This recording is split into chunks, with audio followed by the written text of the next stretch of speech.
Hi there, it's Kevin with Deckbuilder.com here with kind of a I wouldn't call it a rant video, I'd call it more of a rambling video, just kind of my thoughts and opinions on the current state of Standard and why I think that this is more indicative of an not really an unhealthy Standard environment. You've seen my I Hate Energy deck. If you haven't seen it, you can go check that out. Just Google it or YouTube search it, and you'll find my rant on why I don't like energy, why I feel the energy was pushed so much that it's really hard to justify running anything but energy in the Standard metagame. But I kind of want to go back on that because it's not, I don't think this Standard is nearly as oppressive as Caw-Blade or Delver or Mono Black Control. I think all of those were much harder to brew in, and why I think that it's more of the spike mentality that is indicative of an unhealthy Magic the Gathering community rather than the cards themselves.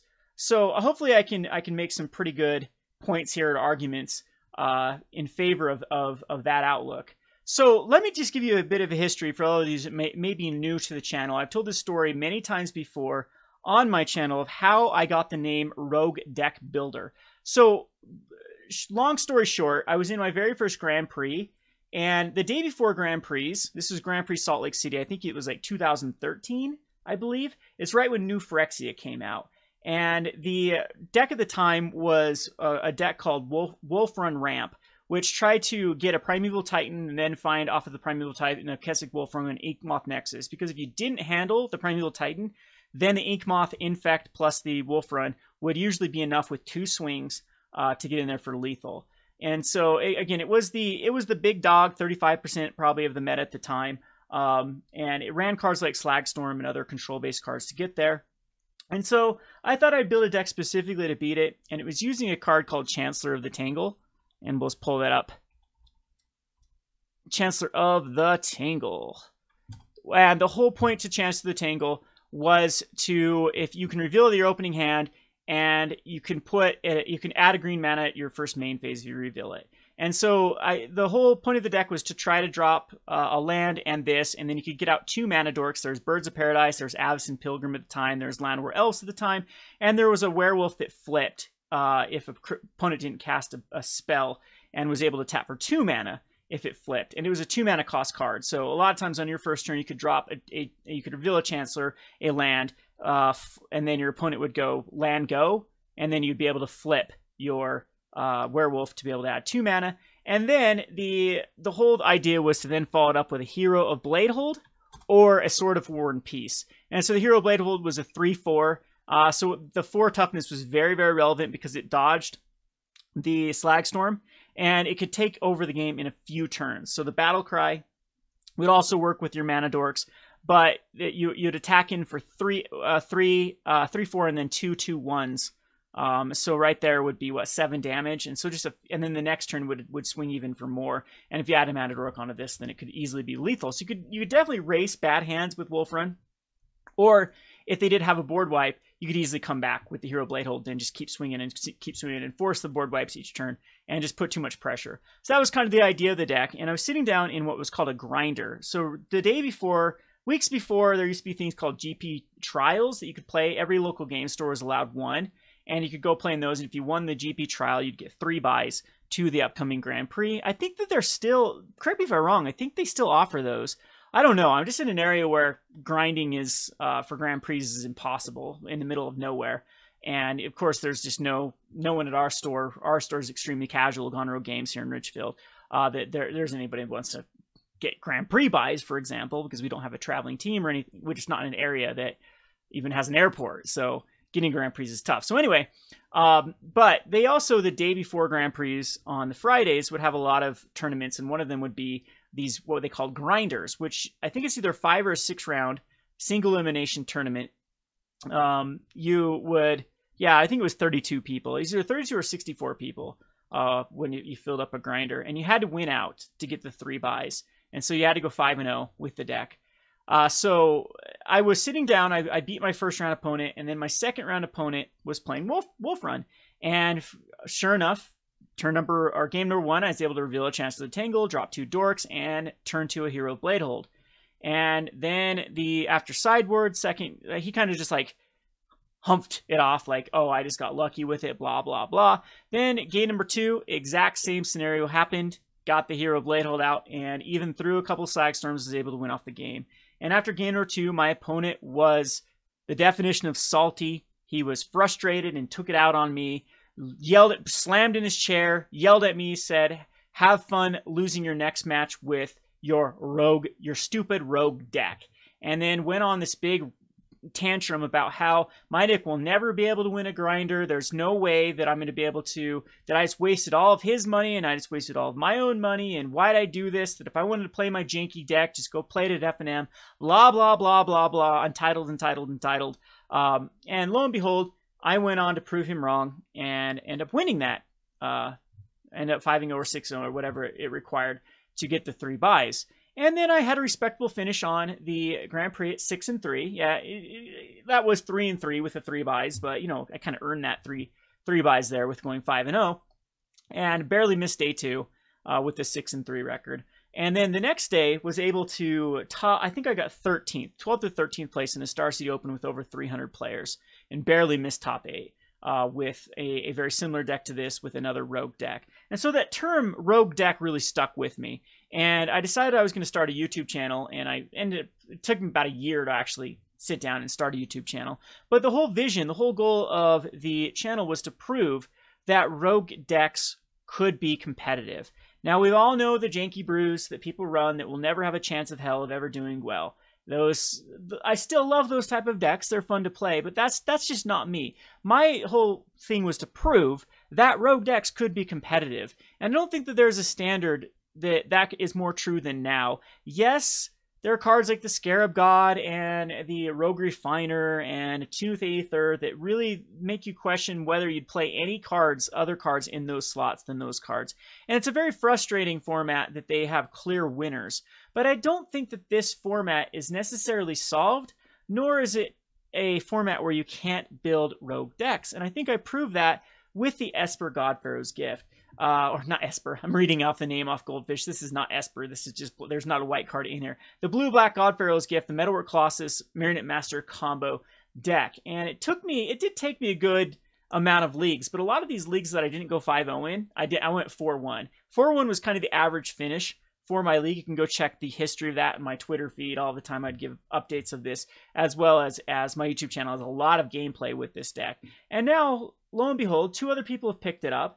This Z-Man2340 went 5-0, and this Paul O'Neill, if you happen to know who Paul O'Neill is, I'd love to give him an interview, with his 17th place finish at Grand Prix Atlanta, which is very, very respectable. That's super close to top 8. I mean, it's probably the same record as people that got top 8, just lost out on tie breaks. So anyway, and this is pretty much still very similar to my list. Instead of using Seekers instead of the 4-0 packs of Glint, and some main board Fatal Push to stop the early game. Very, very fine. And then has Vraska's Contempt, Noxious Gearhulk in the side. Other than that, everything is pretty much very similar to what I was running in my list. So big shout out to these people picking the deck up and proving even more that brewing is alive and well. And so it just makes you think the what ifs. What if there were more Kevins out there, more rogue deck builders out there that would just have the stubbornness to push through, to make the work, to really refine the cards, believe in a particular strategy, and just put in the legwork to get it there? Would Temur Energy be a 50% of the metagame if you add up all the different energy strategies? I think that it just frustrates me that this is just the route that most, people spikes play to win. That's the definition of the spike, and they're going to run decks that are proven.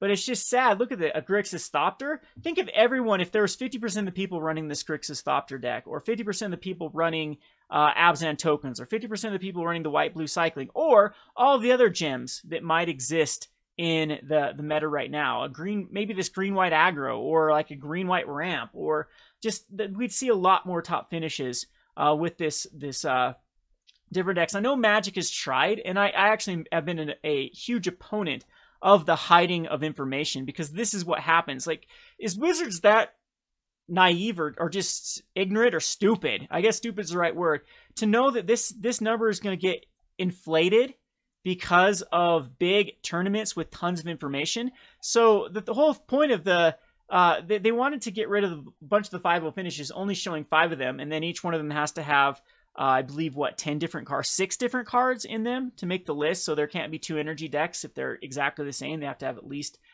6 different. I don't know exactly what the definition you have to put up here. But so they're trying to skew the information with these 5-0s, but it's just going to get overshadowed by these big Grand Prix weekends where if you look at all these energy decks and ramming up decks, and then same thing here, Temur, ramming up, Temur, ramming up, Temur, energy, this is even an energy. And so same thing here. We have the standard mocks, energy. That it's just going to foreshadow all of these 5-0 finishes. So that's just my question to everyone out there is, how do you feel about brewing? Do you think I'm off the course here? I think that if there are more people that just would brew, and how many people have actually run the deck, this Marionette Master? I mean, now we have Channel Fireball picking up, so we might have a lot more people actually playing this particular deck, my Marionette Combo deck, and might start seeing some 5-0 finishes. But I think in a percentage-wise of how many people have actually picked up and played this deck, it has a lot of very strong finishes in comparison to just the hordes of Temur Energy and Sultai Energy that must be going around at the moment. So it's just sad to me. It's sad that there isn't more of a push for people to express their creativity. Now, deck building, of course, is my favorite thing for Magic the Gathering. I get the most enjoyment. That's why I love Commander lately, because Commander's extremely fun to brew decks. I would say playing decks can be a little bit frustrating at times with Commander, especially when you always have the target on your head in your play group. But anyway, it's my favorite thing to do in Magic the Gathering is definitely to brew decks and then play them and then be successful with it. Then I kind of lose my drive. I haven't even played since I 5-0 finished that. I haven't even played my Marionette Master Combo deck. I played it in a standard showdown, and that's it. And now I want to be on to better things. And so, you know, maybe I definitely, I mean, huge shout out to people like Seth over at MCG Goldfish. I know he's been very successful with a lot of different brews as well. A lot of the more janky brews he's able to 5-0 finish with. And it just makes you wonder if more people played more brews, what that would do to this sort of, especially in metagame right now, where Temur Energy is very beatable. Oppressive? I don't know if it fits my definition of oppressive. Annoying for sure, because if you do look at Temur Energy, it's just packed full of the best cards in those slots, and it doesn't leave much wiggle room for going into anything else, because these cards are just so powerful by themselves.